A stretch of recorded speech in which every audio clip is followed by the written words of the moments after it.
Does OPEC Plus really have spare capacity? We'll find out next on the Energy News Beat Stand Up. OPEC Plus has come close to its limit, leaving prices open to spike. In a volatile world of global energy markets, OPEC Plus, the alliance of oil-producing nations led by Saudi Arabia and Russia, is pushing against production boundaries with spare capacity dwindling. Michael, this is huge because everybody says OPEC's got lots of it. Guess what? Not so much of it. These attack the geopolitical are fueling supply risk, but let's take a look. I've got a chart in here. Global recoverable oil reserves. I did not know or have on my bingo card that Venezuela had 303 billion barrels of reserves. No wonder we got an armada sitting out there off the coast of Venezuela. But then, coming down there and seeing the U.S. has only got 45 billion barrels. Russia's got 80 billion. The UAE, 113. Wow. But let's come down here to this one. Let's go to spare capacity. Saudi Arabia, to the best number that I could find, had 3,100 estimated barrels per day of spare capacity. I'm not so sure about the UAE. I started digging in on that one. And Iraq, they are looking at having, Iran is looking at actually having Exxon come in to Iraq. So Exxon, they're looking to come in Iraq. Why in the world would we even have any spare capacity when they're looking at bringing in a U.S. oil and gas exploration company in order to be able to do it? I don't think so. But when I got in here from also Josh Young on his Substack, taking a look at the ratio of oil to gold ratio, we're at the lowest it's been. And when it is normally this low, oil starts going up. Yeah, that I think there's two really interesting things in this article. One, what you just pointed out, the fact that we're at that gold to oil ratio to the point where we all of a sudden see oil swing back around. We all know gold is reaching all times highs. Trust me, guys, I got some Samaria partners in my portfolio added to my position a few days ago. Thank you, Carl and Wasif. We love them over there. But the other thing that I think you mentioned that's aptly true is the estimated spare capacity. Because remember, what happened on Sunday? They said they're going to add another 137,000 barrels per day. But you just read off these numbers, and wait a second. They're only slightly close to that. These are in kilobarrels per day. Okay, so this is, you got to multiply this by 1,000. So really this 3,100 is really 310,000. The UAE is 100,000. Iraq's 500,000. Kuwait's 300,000. But that still only adds up to 600,000 barrels per day. So they're slowly getting to the point where that 2.2 million barrel cut that they did 5 years ago or 4 years ago is never going to be able to come back considering these numbers. And we already know based on reports that happened last week that they're even struggling to reach this 137,000 barrels per day. It's part of the reason why we saw oil prices spike today, not necessarily because of this, because the street doesn't buy all of this. We're adding barrels back. It's hard when you shut in a well. It is hard to bring it back. And even if it does come back, it generally doesn't come back as strong. So then you're focused on new drilling. Right. Well, the problem is, one of the things we've been talking about for years is the pressure depletion that's gone on in Saudi Arabia. At some point, an oil field loses pressure, especially if it's a conventional sandstone. Take shale out of it because it's a little bit of a different story. Yes, you need bottom hole pressure, but primarily you're talking about different completion methods. But in conventional reservoir, bottom hole pressure is everything. And trust me, the pressure depletion that has gone on in Saudi Arabia, they've been producing the same fields for 60 years. The Gar field, it's the same field. They haven't moved. It's not like they've gone out and found another field. I mean, in the one thing we benefit from in the United States is the fact that we're always trying to innovate and find new fields. That's what drives the U.S. small independent, is trying to find that new field, that untapped field. Well, in Saudi Arabia, it's one company, it's Saudi Aramco. So they're just going to produce the Guar field until they can't produce it no more. And trust me, they're having to suck a lot harder on the straw for the exact same amount of oil. Well, that's funny. I've got two mices in my hand. So this is a way that we have well recovery does not work. Clear.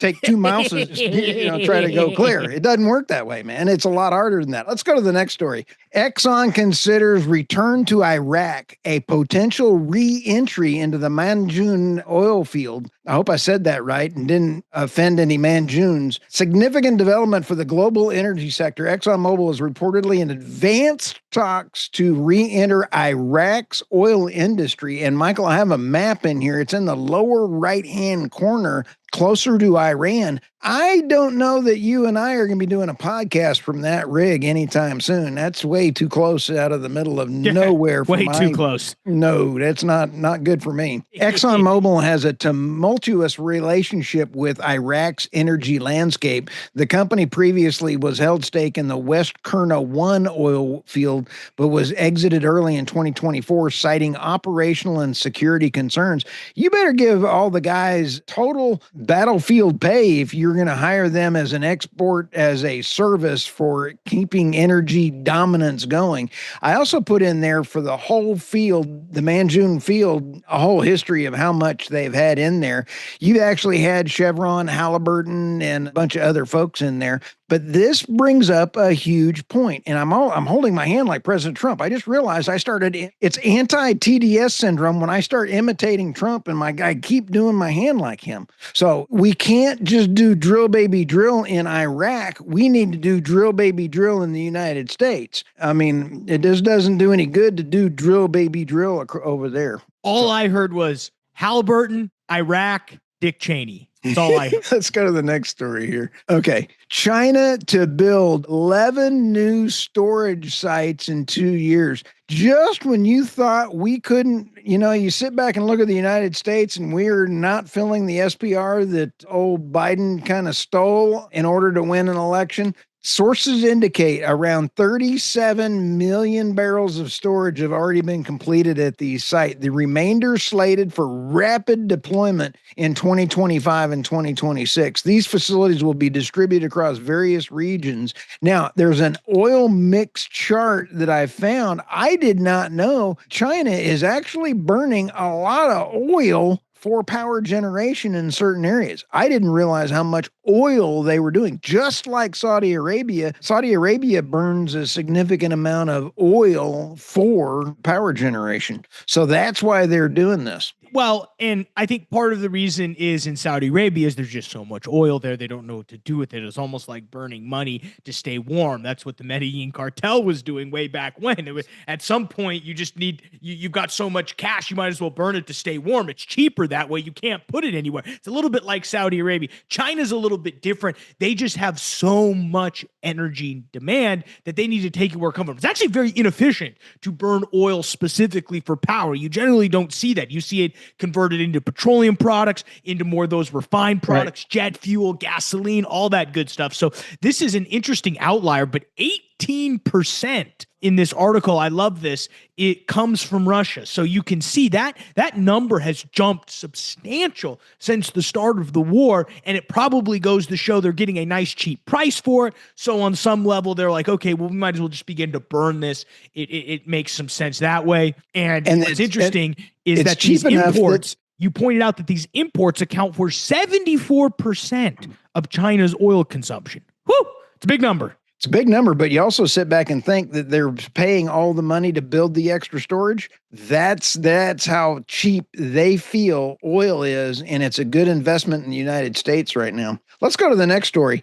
The United States has begun receiving shipments of tungsten straight from Rwanda, bypassing China. I kind of like this story, and a significant step towards securing America's supply chains and reducing reliance on foreign adversaries. The United States has done something right for a change. Speaking of Chris Wright, has received its first direct shipment of tungsten from Rwanda. The milestone achieved through partnership of Rwanda mining company Trinity Minerals and U.S.-based Global Tungsten and Powers, GTP, marks a brilliant effort. I thought this was absolutely outstanding. Senior officials, GTP, a subsidiary of Australian Planese Group and commodities trader celebrated the arrival along with U.S. Ambassador to Rwanda. This is really cool. I want to know where I did not get this, and I failed to do this when I wrote this article this morning. I should have put in there, where is it going to be refined and turned into final product of tungsten? Because that is a big question. Yeah, this is great from a supply standpoint or in terms of supply security, because now we get to cut out the middleman there. Obviously, know what's going on with China with the fires. What I hope is that we then begin to put standards for how this stuff should be mined, because we know what the problem is in Africa. It's child mines. It's child labor, and they are not paid well and they are not treated well. So my hope is not only is we getting China out of the equation, but we're starting to treat them right. I think we will, but we will see it. It hasn't necessarily been the case. A lot of these, these buyers of critical minerals have kind of put their hands over their eyes and say, "Well, I see nothing there, little there's Sergeant Schultz. I see nothing. I see nothing." So, it's pretty interesting from that standpoint. So I think, depending on what we decide to see there, it's going to continue to push us forward to kind of bolster our critical minerals output. This has sort of been a theme of the Trump administration, and specifically Secretary of Energy Chris Wright. He's focused on a bunch of different things, specifically these international partnerships. Also, there's been some domestic infrastructure approvals, just like the Ambler Road in Alaska, which is a goal is to unlock a bunch of deposits of copper and zinc. So not only are we going international, we're coming here internal. Yep, that's the next story. President Trump approves a 211-mile road to Alaska's Ambler mining district. This is a pretty cool story. I've even got the map for the Ambler Access Project in the story. I think this is, again, a commitment from Secretary Burgum, Chris Wright, and Lee Zeldin in an effort to be the three horsemen of the energy dominance apocalypse. I truly believe they're going to get it done. And this is the Ambler Mining District is a treasure trove of critical minerals, 75-mile long, belt rich and high grade resources. It's pretty darn cool. Yeah, it really is interesting. I think, and as I mentioned in the last segment, the investment into this is critical. It's going to keep, if we are going to move to a big battery centric society, which I was actually at a lunch today and we were talking about this. I'm not against the rollout of high grade lithium batteries. I think that's great. Battery backup, battery storage. I even think the EV revolution, when it comes to what Elon Musk is doing with Tesla and some of the stuff, is not bad, and I think it's in there for the long term. The critical part is how you power them. How do you charge that battery? It's definitely not going to be wind. It may be a little bit of redundant solar, but it's going to be natural gas. It's going to be coal, and being able to get these minerals to help blow that out is going to be critical. And I applaud the administration for making this going. I do too. And I want to add one thing before we turn it over to your segment, and that is I want to make sure that we understand that we need to have the hardware that these things go into made in the United States. Because there was a story we ran on Newsbeat that in South Korea, there was a lithium battery backup in a data center that was remotely overrun and burned down. So all of a sudden, the South Korean government had hackers in, and that went through there. So not only are we getting tungsten, we now got the Ambler Road. The government is doing that. We've got to make sure we get the factories to build the products that use these things now. No, absolutely. And we're about to cover on the other side here exactly what Shell did with a failed renewables problem. But first, we're going to take a quick break and pay the bills. As always, guys, the news and analysis you just heard is brought to you by world's greatest website, www.energynewsbeat.com. Stu and the team do a tremendous job making sure that website stays up to speed, everything you need to know to be the tip of the spear when it comes to the energy and the oil and gas business. Go ahead and hit the links in the description below for all links to the timestamps, links to the articles, and specifically subscribe to the show on YouTube, subscribe to the show on Apple iTunes, give us a follow there, subscribe to our show on Spotify, please leave comments there, and subscribe to our Substack, theenergynewsbeat.substack.com. Substack.com. That's probably the best place to support the show. Stu does a great job of releasing, 2 to 3 articles a week that really encompass the big themes that are going on. We also drop all of our podcasts there, which give a little bit of a breakdown. We just had a great podcast. So I highly recommend everybody subscribe to our Substack, theenergynewsbeat.substack.com. We'd also like to thank friends of the show, Reese Energy Consulting, for supporting the show, guys. Reese Energy Consulting is the foremost midstream expert, guys. If you at all are dealing with issues in the midstream space, whether you're an upstream company and need help with first purchaser's contract or renegotiating your gas contracts or figuring out where you're going to tie in your next pad because you've got multiple different options and you're trying to break it all down, Reese Energy Consulting can help. If you're in the midstream space, I need an extra pair of hands, need some permitting or regulation help, or need some red team analysis on a final investment decision, guys, they have the team that can help you. Check out reeseenergyconsulting.com. They have clients everywhere and all throughout the country, from 2 people in a garage all the way up to the largestly publicly traded companies in the world. So if you're wondering, are you a good fit for them? The answer is yes. reeseenergyconsulting.com. And finally, guys, invest in oil.energynewsbeat.com. We are coming up on the end of the year, and I promise you guys, you do not want to be paying money to Uncle Sam. You want to keep as much money in your pocket. You want to diversify your portfolio a little bit, and you want to get some dividends. You can do that by investing in oil and gas. Check out investinoil.energynewsbeat.com. Fill out our portfolio survey and our tax calculator. And guess what, you guys are going to get a nice ebook that tells you here's what you should look for when you invest in oil and gas, and also figure out what your tax burden is and figure out how much you might save relative to your tax burden if you did invest in oil and gas, guys. We practice what we preach here, guys. We do this stuff ourselves. Invest in oil.energynewsbeat.com. Don't give your money to Uncle Sam. Figure out and find out if oil and gas investing is for you. Depending on if you qualify, we will, again, send you all that information, and we may or may not point you in the right direction. Again, invest in oil.energynewsbeat.com. I mean, we saw prices, Stu, kind of actually jumped it. It's kind of interesting, kind of piggybacking off the story that we started about.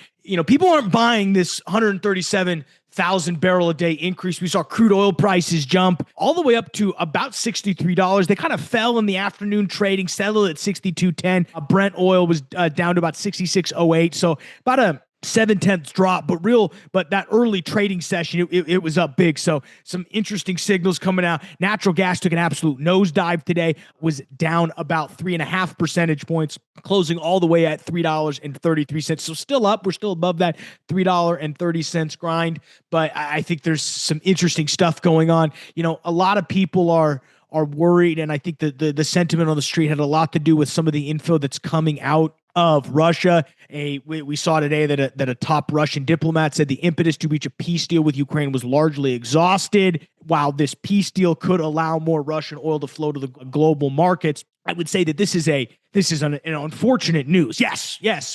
Stu needs prices to go up, obviously, because he's about to take that job at Goldman Sachs. So he needs prices to go high. But we need to figure out what's going on with this, Russia-Ukraine conflict. So we need to figure this out. Not great. I think the other thing, Stu, that we saw was we actually saw a little bit of snapshot into Shell's Q3 earnings. They didn't release their earnings today, but what they did is they came out and mentioned and talked about their trading profits. And so this is a huge segment of their profit margin that they are able to talk about. They basically talked about their refining margins. So they estimated that their refining margins jumped to $11.6 per barrel. And to give you guys an idea, that's up from $8.9 per barrel in Q2. They have massive refinery utilization somewhere at between 94 and 98%. And so it's going to be pretty big. It looks like it's going to come at about a $400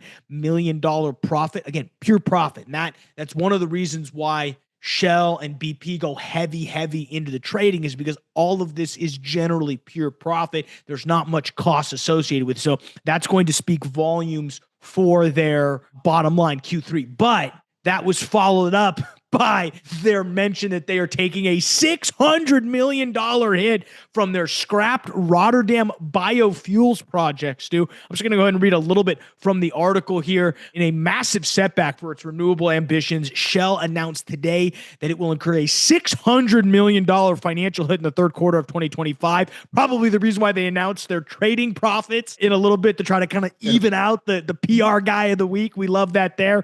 But they're taking this hit in a $600 million hit in the third quarter of 2025 due to the cancellation of its biofuels plant in Rotterdam. This project was originally approved in 2021, designed to produce about 820,000 metric tons of biofuels. Construction was paused in 2024 and ultimately was deemed uncompetitive, leading to its full scrapping. And obviously, we did see the interest. They also, on top of that biofuels cancellation, they flagged another 200 to 400 million of impairment related to its rebalancing and its participation of interest in Brazilian Hoopy field. And their chemicals division is supposed to post a loss for the quarter. I mean, so just not good. So again, you can see why they decided to up and go ahead and drop their trading profits, because a lot of bad news on the thing. And this comes as a shift from Shell. I mean, Shell was one of the early companies into renewables, but in fairness, they were one of the first companies to pull it all back. And I think a lot of what they're dealing with right now is the fallout.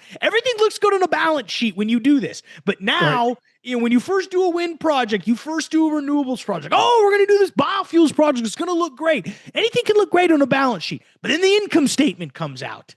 And the income statement says all, and cash flow from operations says everything. Taking these impairments again to rebalance the balance sheet shows that at some point people are going to have to start focusing on what they believe. So no biofuels plant. Hey, it is what it is, Stu. And sustainable aviation fuel was also what they were making. I know about you, but I don't want to be sitting next to Jerry Nadler with sustainable aviation fuel wondering where it came from. Yeah, the last thing you want to see when you get on a plane is 5 rats on a treadmill losing their mind trying to make sure that the turbines spin. No, you don't want that. You also don't want to sit next to Jerry Nadler. No, I don't. Who would you rather sit next to, Jerry Nadler or Katie Porter? Neither one.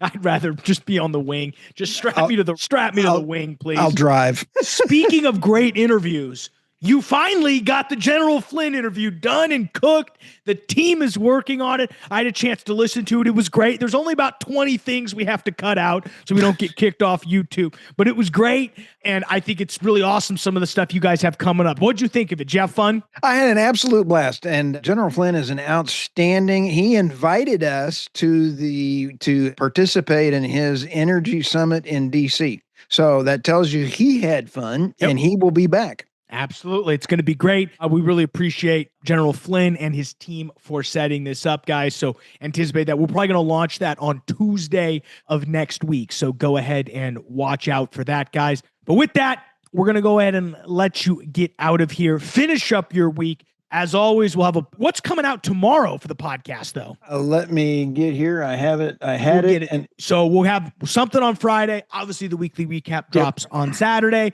and we'll be back in the chair Monday. And then you will see General Flynn on Tuesday. We're going to start teasing it. We got a little trailer in the works. Hopefully, it's nice, spooky, and scary. Cool. So it'll be good, guys. So appreciate everybody. For Stuart Turner and Michael Tanner, that's us for us this week. Check out our podcast tomorrow. Weekly recap on Friday. We'll see you Monday.